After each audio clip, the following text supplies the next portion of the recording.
అమిత్ షా ఎప్పుడైనా ఏదైనా ఒక మాట కానీ, స్టేట్మెంట్ కానీ ఇచ్చారంటే ఎన్ని ఇబ్బందులు ఎదురైనా తన స్టాండ్‌పై నిలబడి ఉంటారు. రీసెంట్‌గా విపక్షాల ఇండి కూటమి అభ్యర్థి జస్టిస్ సుదర్శన్ రెడ్డి సుప్రీంకోర్టు జడ్జిగా ఉన్నప్పుడు ఇచ్చిన తీర్పును ప్రస్తావించారు. అప్పుడు ఆ తీర్పు గనుక సరిగ్గా ఇచ్చి ఉంటే మావోయిజం 2 దశాబ్దాల క్రితమే అంతమయ్యేదని చెప్పారు. అయితే ఇది కోర్టు ధిక్కారం కిందికి వస్తుందని అందరూ భావించారు. కానీ అమిత్ షా దీనికి వెనక్కి తగ్గలేదు. సుప్రీంకోర్టు ఇచ్చే తీర్పులను మనందరం ఖచ్చితంగా స్వాగతించాలని ఏమీ లేదు, దాన్ని వ్యతిరేకించవచ్చు కూడా. తీర్పులను జడ్జిలు చట్టాలను అనుసరించి మాత్రమే కాకుండా కొన్నిసార్లు విచక్షణను ఆధారంగా చేసుకుని కూడా ఇస్తూ ఉంటారు. అలాంటి విషయంలోనే అమిత్ షా సుదర్శన్ రెడ్డిని తప్పుపట్టారు.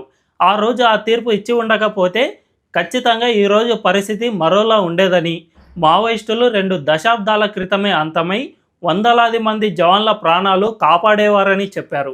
మరి ఈ వ్యాఖ్యలపై మీ అభిప్రాయం ఏంటో కామెంట్లలో తెలియజేయండి.